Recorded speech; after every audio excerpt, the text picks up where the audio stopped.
And to discuss the impact on food and agriculture industries, I'm joined by Sylvain Charlebois, the Senior Director for Agri-Food Analytics Lab at Dalhousie University. Sylvain, thanks as always for joining us. Good morning.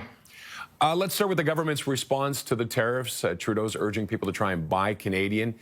Is that doable, especially at places like the grocery store? Yes, you just need to work a little harder. My guess with tariffs coming into Canada from the U.S. is that some sellers won't sell to Canada at all, so we could see fewer American products. The good news coming from yesterday, if there was some good news, is that the under bond policy for Mexican products coming into Canada being trucked through the U.S. won't be subject to U.S. tariffs.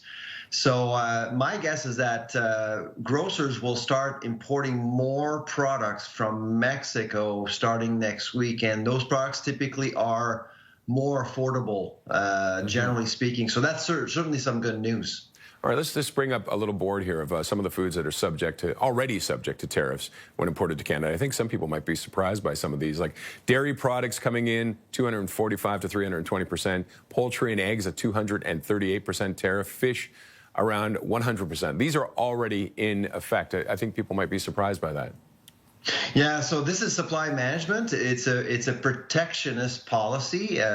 We have a quota system in Canada. We produce what we need as a country, but we do protect our borders. We do protect our market with high tariffs. It's been around for 50 years, but you're right. I think a lot of Canadians aren't aware, but certainly Mr. Trump knows about these tariffs, and he will actually use them as a wedge in the future when renegotiating our trade deal with them.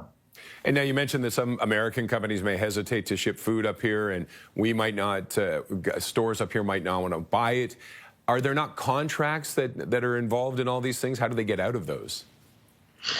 Well, when pricing is compromised, a lot of things can happen for sure. Now, there are a lot of companies that have actually forward bought, knowing that perhaps something would happen early February. So I suspect that prices will be impacted later in the month of February. But the biggest concern to me is the Canadian dollar. My guess is that starting tomorrow, we could actually see the Canadian dollar drop even further, affecting the buying power of our importers. So on one side, you'll have tariffs. On the other, you'll have a weaker currency, which actually will make many categories more expensive, February, March, and so on.